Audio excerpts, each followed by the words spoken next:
and gentlemen, I wish to extend warm welcome to Mr. Pinaki Mishra, fourth-time Member of Parliament from Odisha, and MPs Look is a new Member of Parliament from Aurangabad, and Mishra ji is from Puri in Odisha.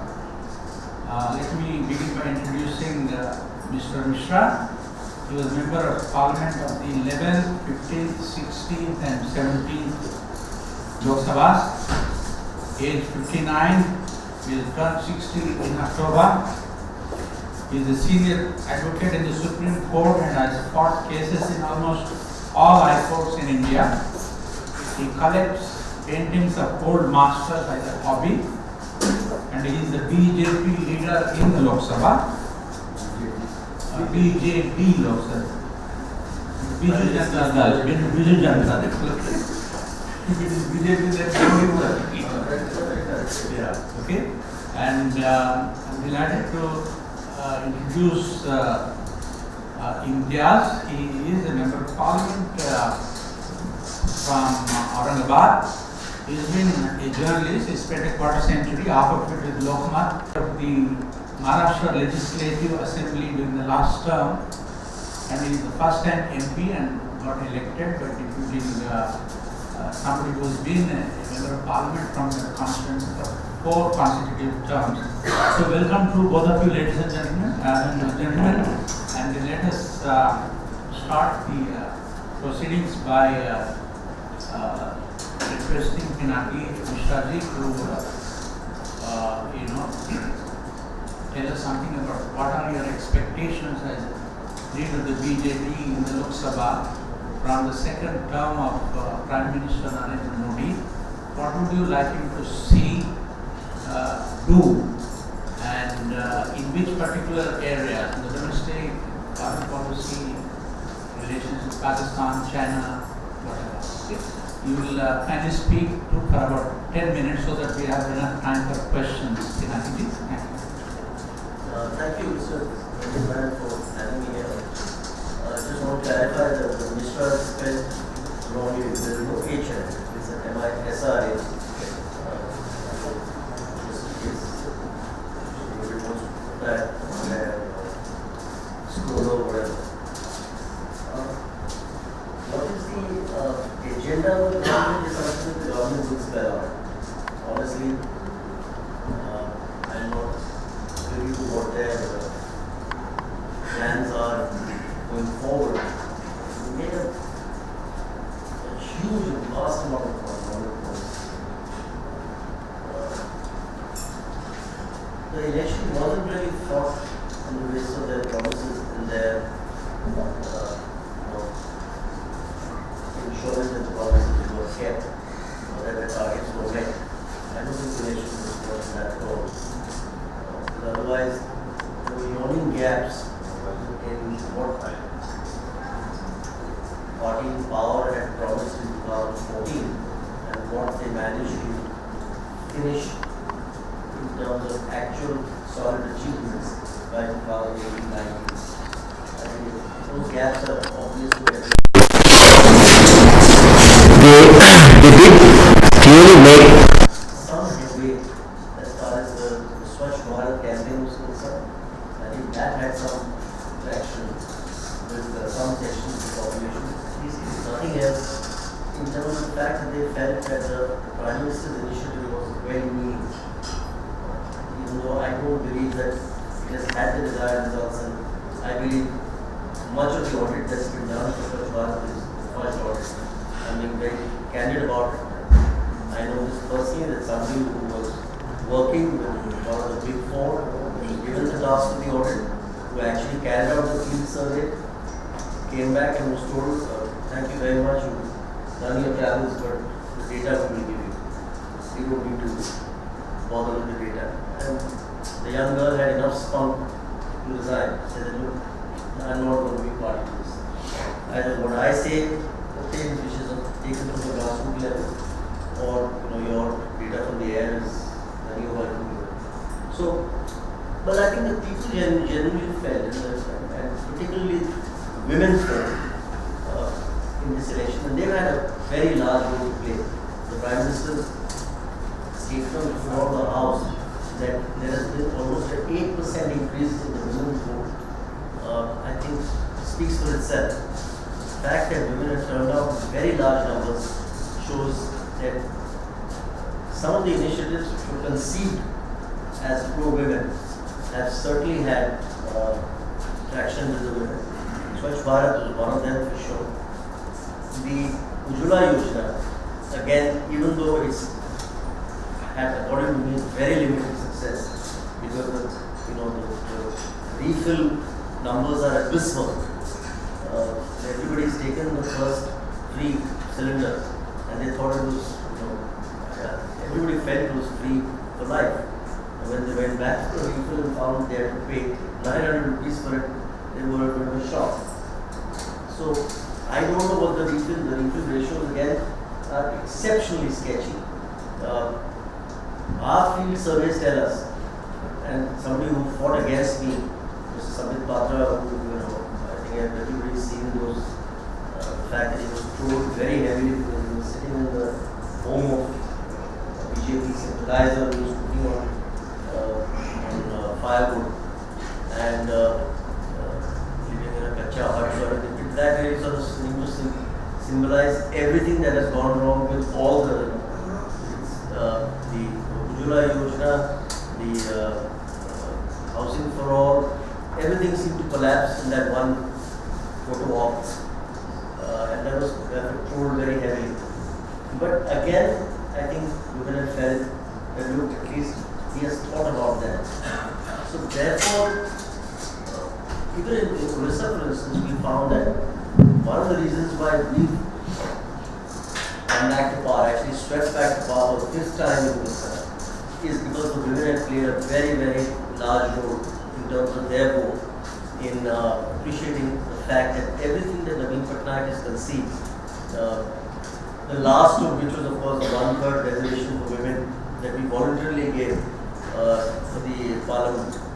But everything that he's conceived over the last 5 years in terms of his pro-poor policies, in terms of his welfare measures, all really center around or are tailored towards making the woman of the house satisfied, making the woman of the house more empowered.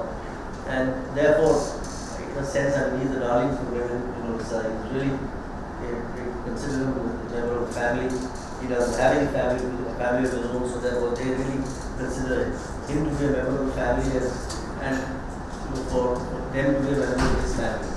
Because his slogan has always been, I am a family, you are my here people are my family. So that was an astonishing result of the fact that he came back for a fifth term. So coming back to the central government, I think issues like unemployment, clearly there were yawning gaps in what was promised, what was achieved. In terms of industrial growth, I think everybody realizes that the numbers again are well short of projections and expectations. Even though today, as the economic survey seems to suggest that we are again on a 7% growth trajectory, I don't sense 7% growth around me. A 7% growth is a perceptible growth measure, and you can sense it. There's a bounce in the economy which you can sense perceptibly. If every sector is falling, real estate is completely flat, if not hugely negative. If auto sales are flat, if not negative. If steel is down, if aluminum is down, coal is production is down. If all your core sectors are down, and all you have going for you is really the fact that your road building under the NHAI and under some PPP contracts are the only ones which seem to be somewhat on target. Otherwise, railways is down, aviation is down. I mean, the collapse of Jet Airways really sort of symbolizes, all that has gone wrong with our aviation industry. So, when all these sectors, petroleum production is down, when all these very, very key core sectors are down, I cannot understand how the economy is said to be at 7%. Agriculture is abysmally down. It's languishing at some 2.9% or something. So, I cannot understand how these figures are either conjured up or their what kind of mathematics obtains to be able to present these figures. So therefore, going forward, I think there is a daunting task ahead for the Prime Minister. The people have given him a second chance. There is little doubt that the people felt he was well-meaning, that the alternative has had a lot of time and hasn't really achieved the desired results. The youth is impatient, and the youth has felt that look, the last 70 years hasn't really done for them what their aspiration and dream for India is. So they have given the Prime Minister a second term advisedly, I think, thinking that there is no alternative at the moment and that they would therefore wish to keep trusting him. But he will have to keep a very, very strong check on socially divisive forces, which unfortunately many of his party men are apt to unleash at the drop of a hat.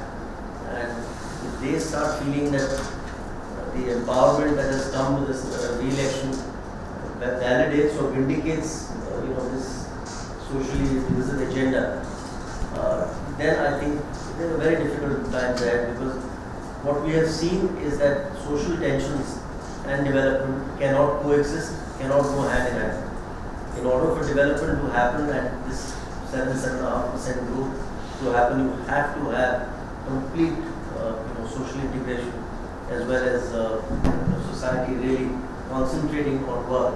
And I said this in Parliament the other day, the savagery with which one saw a woman being beaten with lathis, that the forest range officer who was being beaten, she was trying to hide on a tractor, as it were, and the savagery with which she was being assaulted just shows the level of frustration that must be inside us to bring out the worst beasts inside us. Because only an absolute beast, who has really no hope in life, who's got at the end of his tether, really, because he's got nothing going for him. He's probably educated, he certainly has no job, he's deeply frustrated, so he's going to take his frustration out. And if he takes his frustration out now on one single woman beating her with lathis the way he was, the manner in which these lynchings are taking place, where people just think nothing of tying some hapless person to a tree or a pole and just beat the hell out of them. That is symptomatic of very deep frustration which is there in society, combined of course with a divisive agenda. So both go hand in hand again. So the Prime Minister, according to me, has a daunting task ahead of how to turn this around. And I am sure he's in very deep thought about what to do, because time really flies. And really, I was just the other day, we won in 2014, and now we're in 2019, and before you know it, 2 months have passed, and then 6 months, and then of course you're back in election mode again. He has to face elections in Jharkhand, Maharashtra, and Haryana, and every election becomes a referendum for the ruling party at the center. So the entire thing is a very short fuse. So I think I've done my 10 minutes worth of reflection. I wish it would have been more cheerful and more optimistic, but I'm a realist at heart. So I'm open to whatever questions you'd like to shoot. Thank you, Mr. Mishra. Imtiaz, you have been a journalist for a quarter century, and you have now shifted to Parliament. How does it feel? And does having been a journalist help you? And what are your expectations from your first term in the Lok Sabha? And you represent a party which has a limited number of seats in Parliament and limited reach, but you are spreading your wings. So we are very interested in knowing how you look at what you expect to do and what you would like to see the government do during Mr. Modi's second. Thanks, Mr. Venkat, and a very good evening to all of you. Thanks, FCC, for inviting us. If at all any journalist is thinking to quit his profession with the way journalism is taking shape these days, my open offer to them, you can also enter politics and the Lok Sabha because after running for 24 years in journalism, running after news, finally one fine day I decided, let's be the news. So by accident, I became the MLA, member of the Legislative Assembly in Maharashtra in 2014 when I quit NDTV, and it was just 1 month's time. And when I went to my hometown, the election fever was there, and everybody was just talking about elections. And Mr. Sharad Pawar had said that he would be giving a ticket to a Muslim candidate, and all the shady characters of Aurangabad, all the criminals of Aurangabad were vying for that ticket. And I would tell the youngsters, how could you allow this guy to represent you in the assembly? And one fine day when we were sitting with the friends, one of my friends said, hey, why don't you try? You have quit your job. You try, we'll all work. I said, yes, why not? And I tried. It was just 22 days left for the elections, and I had 3 sitting MLAs against me. I contested that election and won with a thumping majority with a lead of 20,000 votes. And in 2019, again it was an accident. Nobody wanted to contest the elections in Aurangabad. We were trying to pursue number of people, you please fight. Nobody was ready. And again one fine day when we had a meeting, all my workers and party workers say just 28 days were left for the elections, and they said, no sir, why don't you contest? I said, yes, why don't I give a try? And I tried in 28 days, and I again won the MP election. So it's easy, it's not very difficult. So if any journalist is thinking, we can have a quota also for you.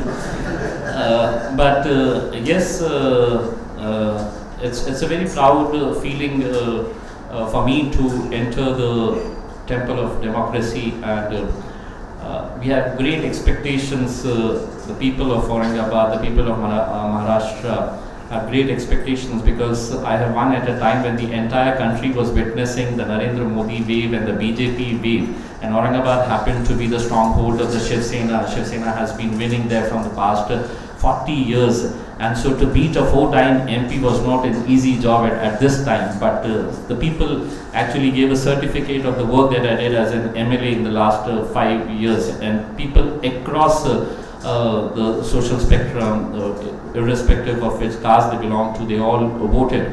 And so it's a very positive sign at this time. And I would say, if the least amount of money, if any candidate must have spent in India, it's me. Because the people were just too eager, they wanted a change, and they all came forward.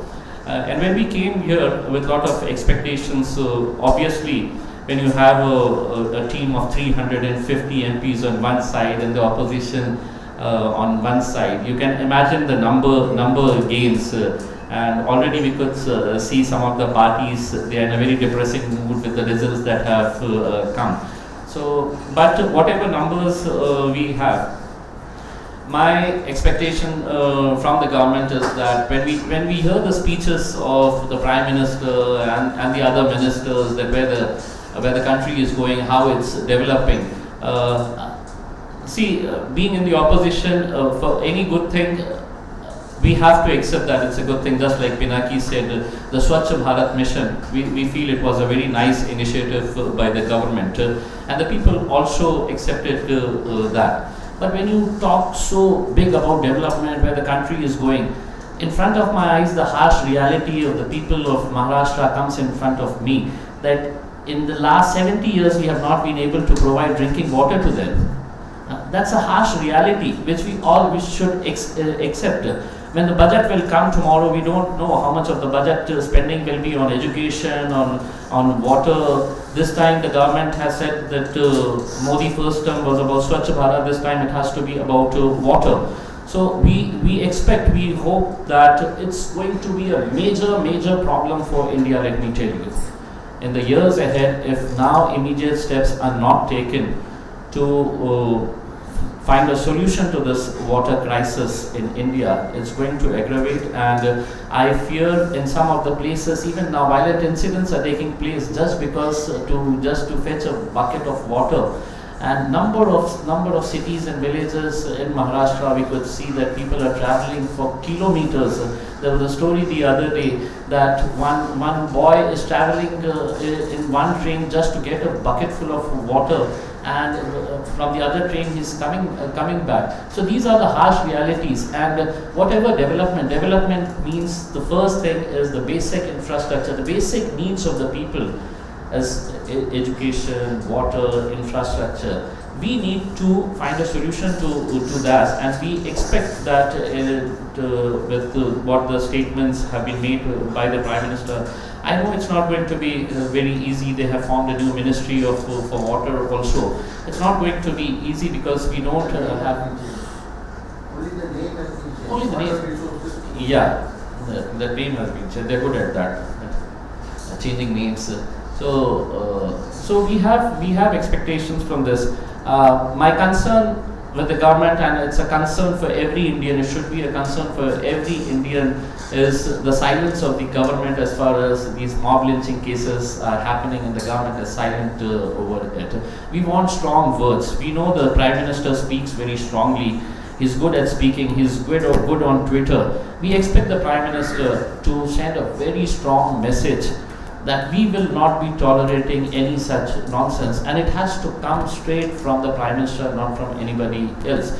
Because just as Pinaki said, the social fabric is very, very important. You can't have development at a time when such type of incidents are taking place in the country. The harsh reality is also this fact that agriculture, agrarian crisis that we are seeing. I come from a state of Maharashtra where this year alone there has been nearly 350 suicides. The irony is that now most of those suicide cases are not being reported in the media, and why it's not being reported in the media the way it should have been is something to ponder, to think about. Why these incidents, and 350 is quite a big number. When we say that the country is developing, the country is progressing, even one death should be taken note of why this is happening. So it's a challenging task for the government. It's a challenging task for everyone. For the opposition also we have come, and definitely we will be doing our role as a responsible opposition for good things. We will definitely be supporting. But what we had seen when the oath-taking ceremony was being taken, everybody covered that. See, the problem with this country is that when there was a demand that this new rule was framed that in the theatres, in cinema halls, you should stand and sing national anthem. My personal view was that is not the place to sing national anthem. Yes, national anthem is a pride. We have great respect for the national anthem. But you are going to a C-grade movie and then there you are made to. So I was labelled as an anti-national by the Shiv Sena people. No, he is objecting. I said, no, you tell me every morning in every school, every college, every office, we can have the national anthem. But not cinema theatres. So that time, when I objected to that, I was like troubled and I was labelled as an I don't know. Ultimately, the Supreme Court came out with these things. So these are the, even the media has to play a very responsible role. The first day when we came to the parliament, nobody was asking me. Nobody from Maharashtra media was asking me what are the issues that you are going to take up. The only question all the journalists were asking me was, in which language are you going to take your oath? Is it going to be English or Marathi or Hindi? I told them, see, English is English, Hindi, Marathi, Urdu, Telugu, every language is a language. And when I went there to take the oath, I took the oath in Marathi because I come from Maharashtra. And I don't think so I did something very unique or something very different. But the entire day, my name was flashing on all the Marathi channels that Imtiaz Jalil took oath in Marathi. Now this is something, is this an issue? Is this news by any chance? But yes, the whole day and the response on the social media was they made me a hero of Maharashtra, Imtiaz Jalil. And trust me, one of the person on the social media, he said, now even for the next 5 years, Imtiaz, if you don't do anything, you have made us proud with what you have done in the oath-taking ceremony. So this is something that everybody needs to think about. This is the realistic situation. So thank you very much. And as journalists, I would invite you to come to Aurangabad. It's a lovely place where you have the two World Heritage Monuments. And definitely, I know journalists also in search of story ideas, so I can give that also, because being a journalist, that will help you. So thank you very much, and I'm open to the questions. Thank you, Imtiaz. Friends, now let's have Q&A session. Those of you who wish to ask a question, kindly raise your hand. A newspaper called the Asahi Shimbun, and my name is Tripti Nath. The Grand Old Party has been rendered headless. So what is the message that goes out? Is a message against dynastic succession? Is it a message against, Rahul Gandhi is of course talking of accountability, but is it a message that a non-Gandhi is going to probably head the Congress now? How do you interpret it? I was first elected to the parliament in the 11th Lok Sabha as a congressman.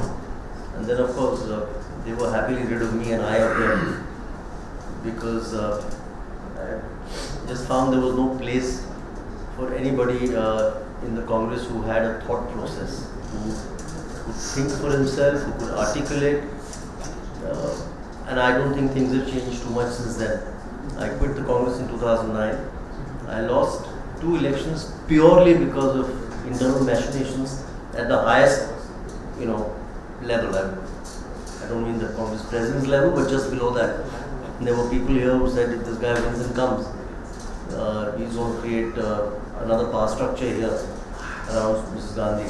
And so therefore I lost the 98 election, the 2004 election, purely on account of their internal machinations. And I am not alone in that. Sharad Pawar ji is ex-Congress, Mamta ji is ex-Congress, Jagan Mohan Reddy is ex-Congress. The country is being ruled in many, many states. Captain Amrinder Singh is almost ex-Congress. So it's being ruled in many, many states by people who have been in the Congress and who couldn't, just remain in the Congress anymore because their dignity wouldn't permit it, or the fact that they were so stifled that they just couldn't work there anymore. Fact of the matter is the party is in absolute tatters. It's in chaos. I lost the 2004 election thanks to, wonderful machinations where they gave me the ticket about half an hour before closure of nomination. And I was fighting the Union Steel Minister. And, steel prices were at a boom, so I don't need to spell out what that meant. I remember polling 4,02,000, the highest in the state, 46% of the vote when I lost. So this was 2004, 46% I polled, lost by 26,000, despite my getting a ticket half an hour before closure of elections, nominations. That seat now, the Congress party is reduced to 40,000 votes. The parliamentary candidate has lost his deposit. All 7 assembly candidates have polled 1,000, 2,000, 5,000. And that's the kind of votes they're polling. So the party is actually in tatters. That's the only way to describe it. Munshi Premchand's that brilliant book called Parda. That's the state of the Congress party at the moment. I have no advice for them, because really there can be no ready-made advice for them. I don't think they're showing any signs at all of waking up, except this absolute peak that their ex-president seems to have gone into, where it's a deep sulk. He seems to blame everybody else for the damage that's happened except himself. He's blaming obviously everybody else, and he just feels everybody's to blame. There is nobody out there, from what I can see, who's going to be able to, in the short to medium run, to be able to put this party back together with any degree of hope for them, even for the coming election. Because ultimately they are fighting the BJP on roughly 180 to 185 seats on a one-to-one basis. It's absolutely bipartisan fight on 180 to 185 seats.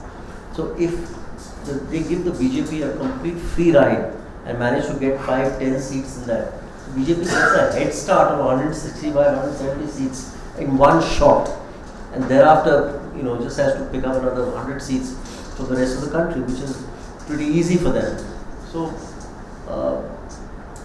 they don't have a plan in place at the moment. They don't have the people in place, honestly. I would have thought that the first thing they should have done is bring back everybody that they've forced out of the party. Sharad Pawar today, without doubt, is the tallest leader amongst the ex-congressmen or the past Congress leaders. There is no reason why he shouldn't be back in the party, but you have to give him his due.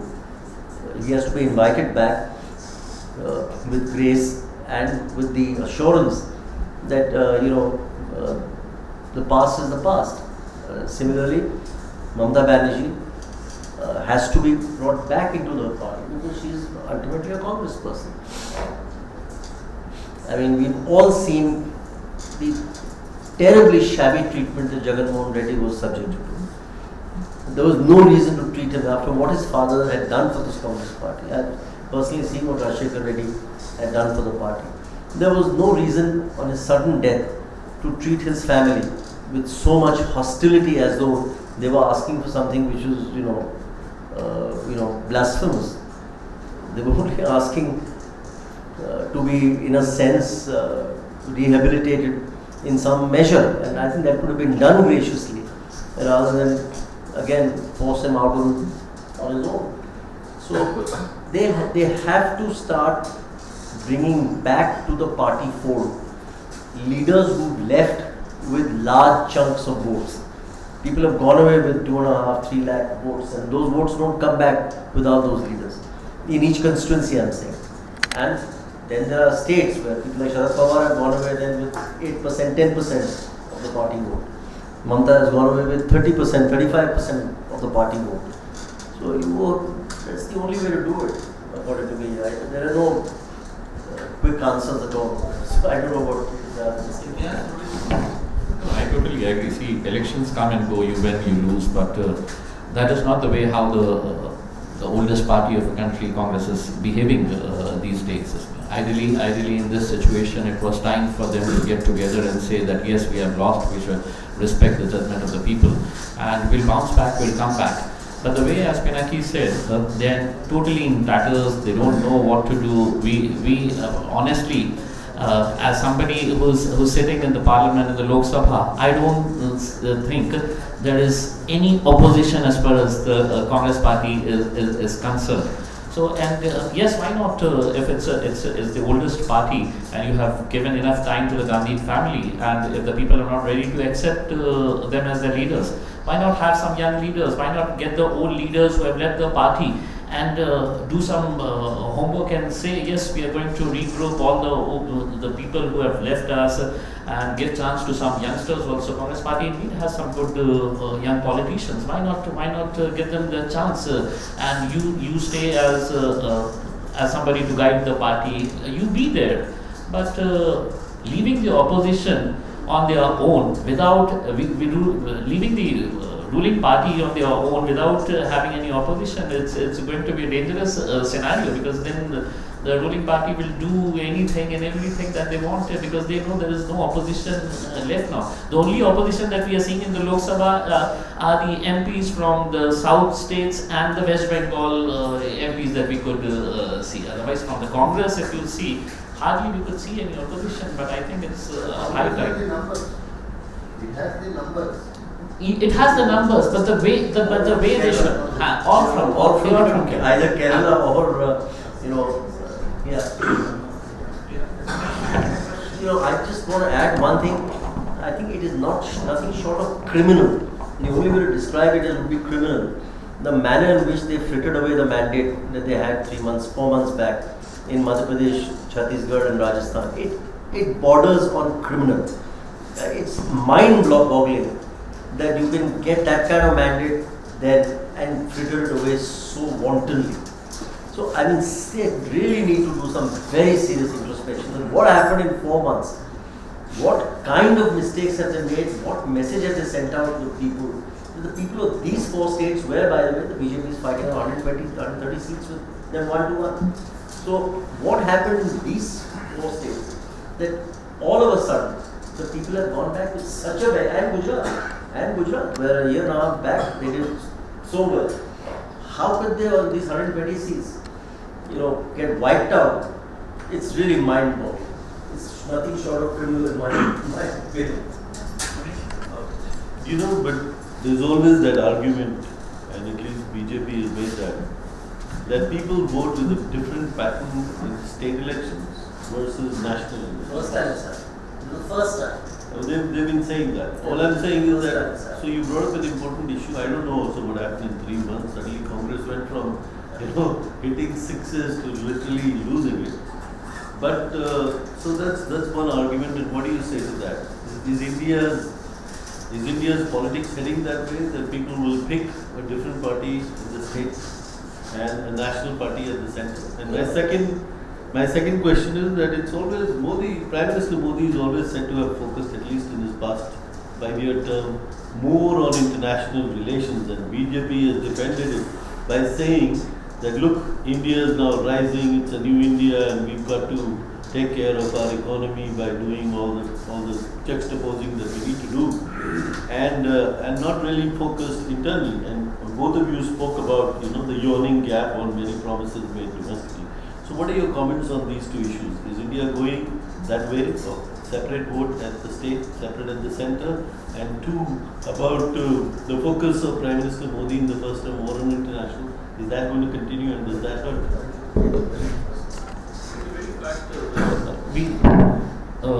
You can't generalize this because we have a case of Pinaki's state where the chief minister has been winning for so many years, so it cannot be generalized. We have Telangana, we have Andhra Pradesh, number of states. The fact is, every state has its own problems, every state has its own issues. Now, just 3 months down the line, you have elections in Maharashtra, and take my word, the BJP and the Shiv Sena is going to win hands down because there is no opposition like thing in Maharashtra.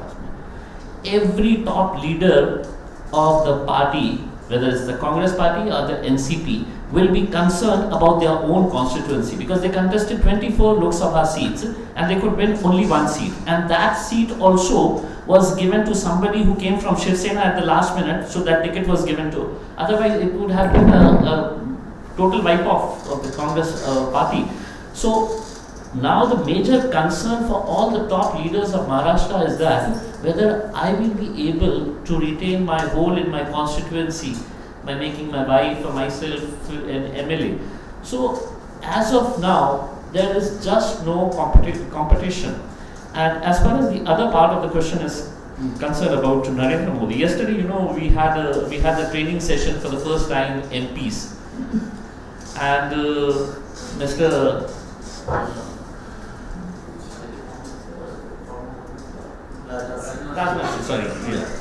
Rajnath Singh was there, and he was addressing all the first time MPs, almost near about 270 of them. And he said, I want to give a very good advice to you. Please don't make promises to your voters, because you will not be able to do that, fulfill that. I said, what? It's coming from somebody who had made so many promises to the country, and he's telling us not to make promises because you're not going to do that. So this is something like it's very difficult to digest. And we were not allowed to ask questions. Otherwise, we would have asked, sir, what happens to all those promises that you have made and as the first time MP? Because we have also made promises, and then he's coming and telling us, don't make promises because you will not be able to fulfill all those promises, and then your image goes. So this is something. Yes, we feel that it has become a joke. Narendra Modi going to foreign countries now. There is a number of jokes on social media. Which is the country now left that I have to visit? And these are the countries. Okay, I am going bye bye, and then he just flies off. But the real thing is, why you so much? Yes, international relations have to be there, but as far as the national issues are concerned, there are n number of national issues. And in the BJP party, you know, it's a party not run by the government. It's a party that's run by 1.5 people. One is Narendra Modi and the half person is Amit Shah. So it's, if these two people, if one person goes out of the country every now and then, what happens to the real issues facing the country? Your priority is the people have voted for you not because they want a good relation with Kazakhstan and India. They haven't voted for you. They have voted for you to get the basic infrastructure, basic things set right in the country. And that is the reason why they have all voted for you. International relations, yes, they are of priority. But then you have external affairs minister. You can't say your external affairs minister Sushma Swaraj should be here only and I will be flying to all those countries. I believe it never happened. No, I'm talking about the last term. I'm talking about the last term. I think the external affairs minister travels to most of the foreign countries. In this case, we were seeing the prime minister actually flying off to most of the countries, which I believe Sushma Swaraj should have done. But anyways, he must be. Let me just quickly answer them in the reverse order. I believe that, look, he has definitely he's got great chemistry with many world leaders. There's no doubt about that. But that's really missing the woods for the trees, because international diplomacy and international politics, I don't think, works beyond a point on chemistry, and that's been demonstrated, I think, decisively over the last 5 years. China hasn't given an inch, despite the wonderful personal chemistry that the Prime Minister has with the Chinese Premier, Mr. Xi. They have done everything within their power to not just keep us in check, but to actually harass us. That's the only way to describe it. And as far as today we had the Aadhaar bill, and I had this speech that I had to make in Parliament where I said the Chinese have magnificently firewalled themselves against incursions, and while leaving India completely open. I think you have a seat here. That these Chinese companies, 300 million TikTok users in India. So 2 out of 3 TikTok users come out of India, and it just means that in the absence of data privacy laws in India, every Indian over the next 5 years, if this carries on unchecked in this marauding fashion, you will have 1 billion Indians who will be, their entire personal data, because they are garnering and harvesting everything. They are asking for access to your cameras, to your access to your speaker on your mobiles. It's absolutely all pervasive. And all that is being shared. They very casually say that as at present there is no sharing of data with the Chinese government. What does as at present basically mean in the last 24 hours? Because 48 hours before they were sharing, 48 hours later they'll be sharing. So the day that they couch this, they couch it very beautifully. Similarly with President Trump, he's had great equation, but I believe the most favored nation status is gone after 45 years. And Donald Trump didn't think twice about doing that. He's hiked the duties on Indian goods savagely. So I can go on and on and on. I mean, his great embrace Japhi diplomacy with Nawaz Sharif came to nothing. What he did, I think, by landing suddenly, I don't know how they did it without visas, without anything, but by landing suddenly on the way back and driving to his home, I thought that was a very, very personal gesture. But eventually it comes to nothing, because in politics, these things don't count. So I think by personalizing his chemistry with people, with world leaders, he's attempted an outreach which can never succeed. I think at the end of the day, the nuts and bolts of diplomacy are what really count, and this chemistry really sort of evaporates like the perfume that we tend to use. Now, as far as the dual voting is concerned, the Indian voter definitely has become very, very aware. Orissa, there was a case of dual voting of very large order, particularly amongst the urban areas. The Bhubaneswar seat, for instance, which the BJD lost, the 7 MLA candidates have actually got, the BJD candidates have got 2 lakh votes more than the MP candidate. That's the extent of cross voting that's happened. In my constituency, Puri, we managed to contain the damage. It's only 20,000. So the the 7 MLAs together got 20,000 votes more than me. But in Bhubaneswar, it was massive. And conversely, there have been cases where we have won all 7 assembly seats in Bhubaneswar, as the Prime Minister, said in Rajya Sabha. They won the MPC.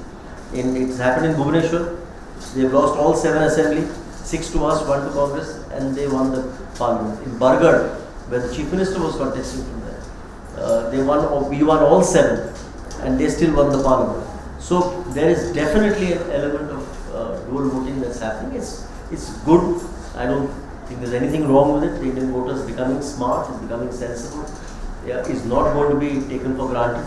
So you're right, but I do believe that the Indian voter, where there has been an alternative, has gone for the alternative, has not been swayed away by Mr. Modi. I do believe that too. They've given him some votes, but they've not been swayed away. And Jagan Reddy, for instance, is a classic example of that, where he swept both in the assembly as well as in the parliament.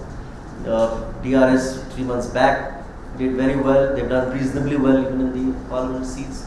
So in that sense, when the Indian voter is voting, looking at a number of factors, they cannot now be taken for granted. Certainly the Prime Minister can't take them for granted, neither can we take them for granted. Sir, what is the reason Yes, that sir. BJP could get some seats in Odisha, both in the state assembly and in parliament, at the cost of BJP? No, it's nothing at the cost of the BJD. The BJD has actually picked up 1.4% more votes this time than 2014. Then talking about the seats. Parliament, you say. Parliament. Not the assembly, we've got much more. Assembly, we've picked up 1.4%. But in some cases, The parliament, the problem has been the complete collapse of the Congress. You see, you have to understand, the Congress vote is an anti-BJD vote. In Odisha, we have the BJD and the non-BJD. So the non-BJD space is an important space. I mean, we have about 47, 48%, but there is again a 42, 43% non-BJD vote. And that vote traditionally used to be 30% Congress, and the BJP used to be 18%, about 17 to 18%. Now the Congress is down to 10 to 12%, and the BJP has suddenly jumped to 36%. So what happened in Tripura is exactly what has happened in Odisha. That vote will not come to us because it's an anti-BJD vote. So we've kept our vote completely intact. We've kept, we've in fact harvested 1.4% votes more this time. But because the Congress collapse is across the board, the BJP is therefore taken over the Congress. That's exactly what's happening. Sorry, we have to interrupt the Q&A session. I'm delighted to introduce Ram Mohan Naidu. He is a member of Parliament from Srikakulam for the Telugu Desam Party, and he is age 31, second term as member of Parliament. He has a degree in engineering from Purdue University and an MBA from Long Island. And he went to DPS RK Puram. His schooling was down there. And he is leader of the TDP in the Lok Sabha. He was the second youngest MP in the 16th Lok Sabha. And his father, Ram Naidu, was a well-known Telugu Desam leader who was a minister in Gujarat and Vidyavuda, that's right. And his interesting statistics during the 16th Lok Sabha is 94% attendance, as against the average of 76%. He has asked 397 questions and took part in 88 debates, and he spent 87% of the MP-led funds one gets as an MP. And the most important, he does not face any criminal cases, which is a very rare. Okay. That's why we forward to all three of us. Let us give a hand to that. We are delighted. Yeah, okay. Thank you for coming. You got a bit late, but it's very nice you are here with us. And Your party just lost the assembly elections. Your strength has been depleted in parliament, and at one point of time when the NTR was leading the party, played a very crucial role in national politics, and Chandrababu was also did the same kind of thing. How do you look at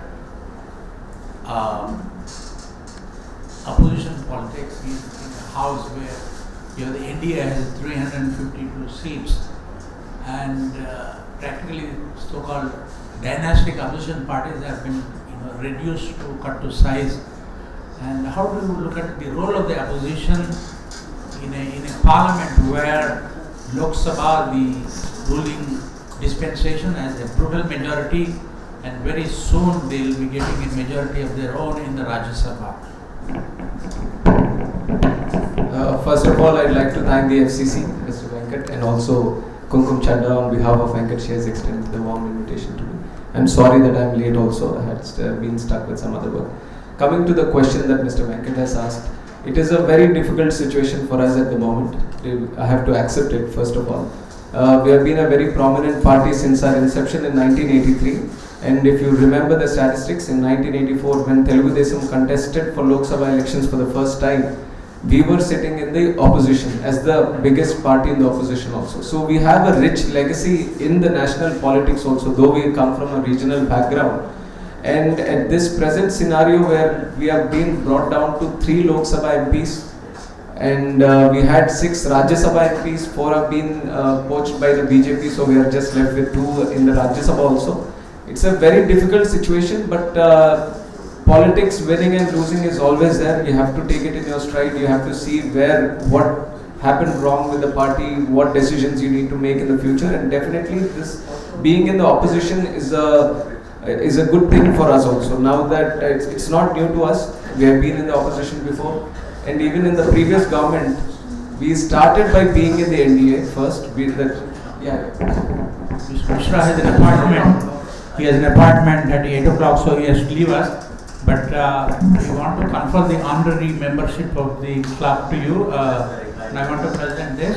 And also this mug specially designed for our 60th anniversary. That's wonderful. And Does the honorary membership give I get access to the club?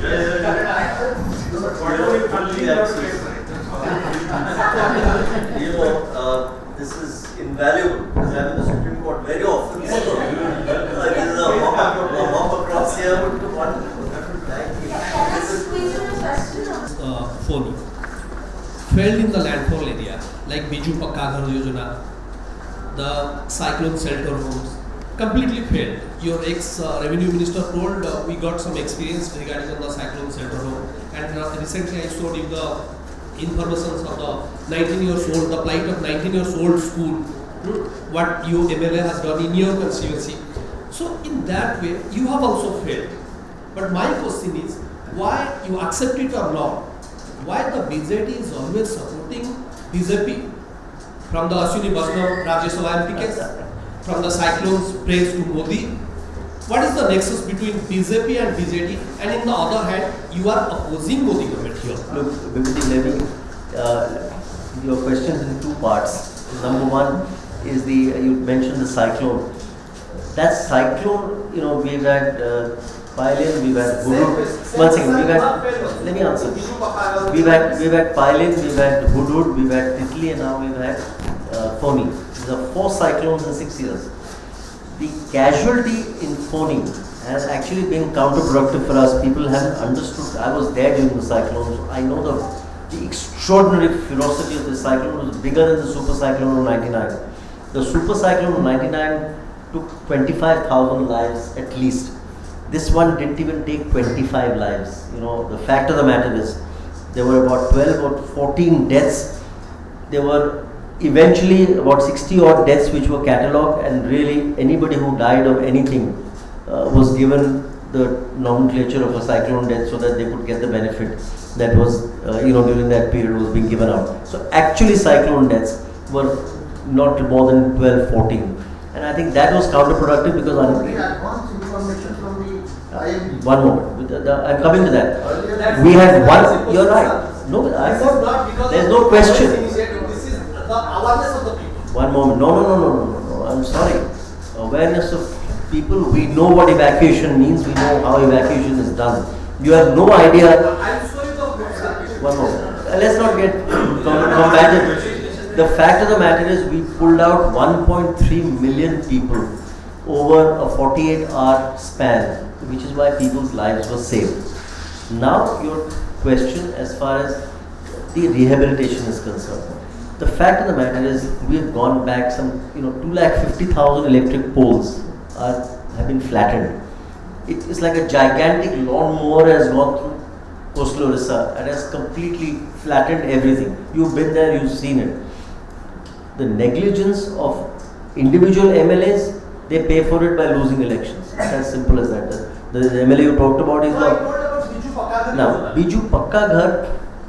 Look, Biju Pakka Ghar is, in the limited resources the state has been somewhat of a success.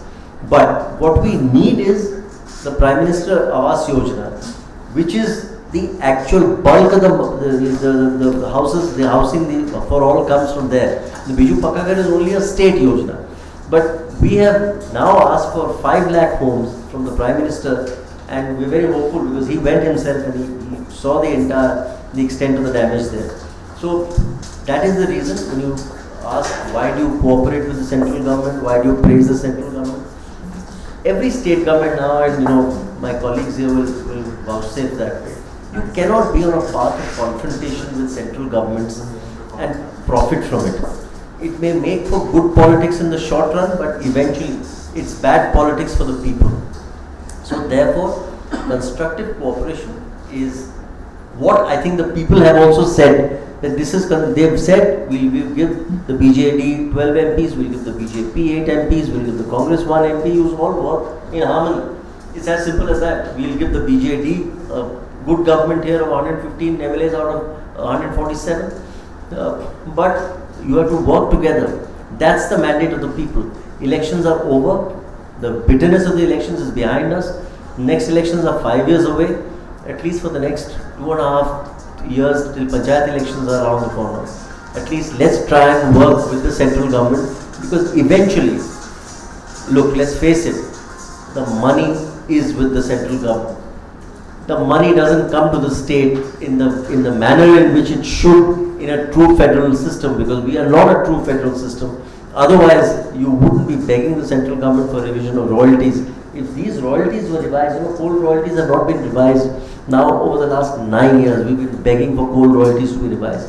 Iron ore and manganese, which are our staple products, royalties have not been revised now for the last 25 years. How pathetic are those royalties? So what does the state eventually get? The state eventually ends up getting very little. If you give us our resources, the railways takes 20,000 crores out of Orissa. It's the largest in the country. 20,000 crores. Every budget, you are personally aware, the budget will start with 4,000 crores, next year 5,000 crores, 6,000 crores. At the end of the year, Venkat, you won't believe this, guess how much gets spent? Not more than 1,000 crores, 1,100 crores. That's it. I said the other day, if you were a prudent minister, if you give me 5,000, that 5,000 crores you actually spend in the state, we will give you a 40,000 crore revenue. It will double your revenues. Today, the premium on a rail rake at Paradip Port or at Dhamra Port or at Gopalpur Port, the demurrage that's caused because of shortage of rakes, it's extraordinary. So how will industrialization grow if the central government perpetually keeps you short of money? That's the point, and that's the reason we believe that the mandate of the people is that we constructively cooperate with the central government. We are not going to be on a path of mindless confrontation. On issues, we'll see how it goes. To do for our state itself. What changed after elections was we lost power in the state itself. So now we are totally in the opposition, and I feel opposition has its own importance if the right issues are taken up. And that is what we are trying to build up on. We are going back to the chalkboard. We are trying to see what issues we failed in, especially so that this kind of results happen, both in the state and the national also. we want to take up such strong issues and show that what we have done in the last 5 years was in the interest of the people of the state, and we will try to continue to do that. And let's see, we already see a chance of resurgence with the TDP also. We are not going to back down. We'll go in the way that we are supposed to.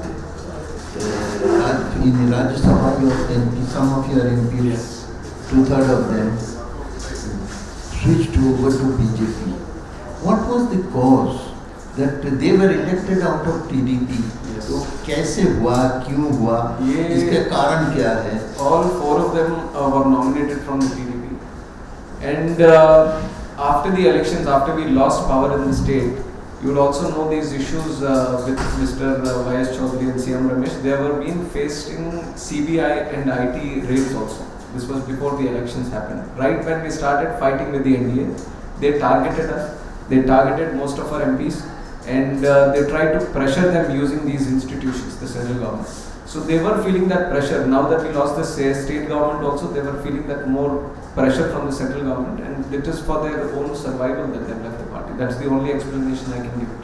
If there is any better explanation, we should ask those 4 Rajya Sabha MPs. Some MLAs are also willing.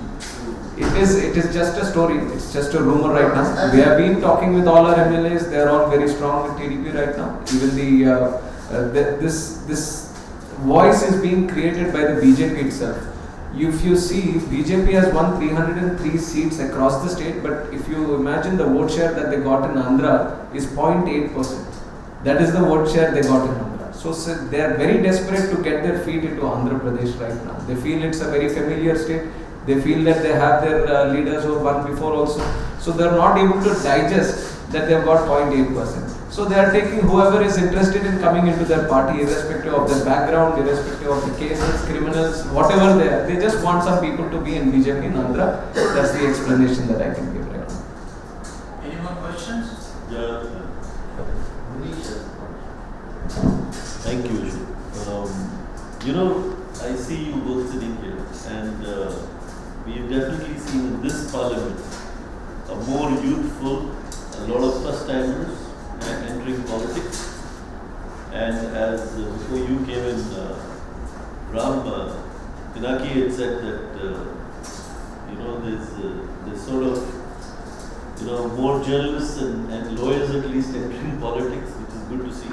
But do you feel that in some way this parliament and from this parliament going forward there is going to be fewer criminal elements in parliament, people with criminal track records? See, this criminal background, I think it ultimately depends on the people how seriously they take this. If I talk about the Chief Minister of Andhra Pradesh today, he has 11 cases against him and he has been in the jail for 18 months. That didn't matter to the people. So asking that how the future will be, how this criminality of a person who is he wants to be elected, how seriously it is taken, it should be on the people. We have tried to tell people that he is a criminal and all that. I'm not using this as a political background, but I'm just saying that he has all that. But in some cases, it's the people who decide. I think there are some instances where they think everybody is a criminal, so let us pick the best one out of them. So there are these instances with the public also. When I contested this time, Venkat was kind enough to mention that I had no criminal cases. Being a youngster, I was thinking it's a very worthy fact to have that there are no cases. The person who was contesting against me from YSR, he has 11 cases. Out of them, I feel 6 to 7 are proper criminal cases who need to be, decision needs to be made on them. So I thought this would be a good comparison, at least if the people would see it. But the majority that I won with is 6,600. So obviously this factor of having these criminal cases on him didn't work for me or him. So it's a totally different scenario. It depends on the people how they treat you for these criminal cases. In 2014, when I contested the elections for the first time, I didn't have a single NC also, non-cognizable offence of even slapping anyone in 2004. In 2019, I have a dacoity case registered against me. You won't believe this, because in my constituency, I wanted to shut down a country liquor shop. And I did everything. as per law. I approached the police, I approached the excise department, I did everything because the country liquor shop was in a residential area, which according to law you cannot allow a country liquor shop to operate near religious places or near hospitals, schools, education institutions. So I had this liquor shop just on the first floor of a building which is, on the ground floor was a school. And there was another which was just next to the common wall, was next to the hospital. So I did everything as per law. And when it was falling on deaf ears, I did, and I broke that shop, I ransacked it, and I forcefully shut it down. That same day, that liquor shop owner, he went to the police station and he filed a case against me, saying that from the cash counter, 265 rupees have gone missing. And so the police filed a dacoity case against me, 265 rupees. It's there in the FIR, and dacoity case was registered against me. Very small amount, 260 rupees. And trust me, a dacoity case has been registered against me. It was just because you know how it works, how the system works. So I'm being very realistic about it. No, but just as a quick follow-up, Ashok mentioned 265 rupees. You know, in India, a cognizable offence can be paid for just as little as 20,000 rupees, 25,000. It's considered big amounts. But when you look at lakhs of crores of rupees, otherwise being swindled, those cases fall apart. My question to you is, look, India is moving, progressing, there's youngsters, there's people who are educated, there's people with degrees coming in, you're an engineer, you're a journalist. You know, is India going to change its criminal law? Because our criminal law is bad. It's bad in law. You're guilty before being proved innocent. You will, I don't know how many years you'll fight the dacoity case before they'll rid you of. You know? So is this parliament, people like you, going to focus at all on that? Definitely, that's a good point that you made, and youngsters like us need to get this point. The different viewpoint that we need to bring is that it is little outdated. We need a new approach, fresh approach towards the law. We need faster judgments, or we need more realistic approach. Like you have said, many of the acts have been coming from the British time, and government, it's not their intention to have this law, but they don't concentrate on repealing those laws. Most of the time we have seen that they just don't care. It's just lying in the background, it's just continuing. So this needs an active approach from the parliamentarians also, and definitely when young parliamentarians from different backgrounds come, like you said, journalists, lawyers will definitely help in getting a change in this. When those kind of elements come into the picture, come into the house, definitely we are going to see progress. I think we must conclude. We have gone beyond the scheduled time.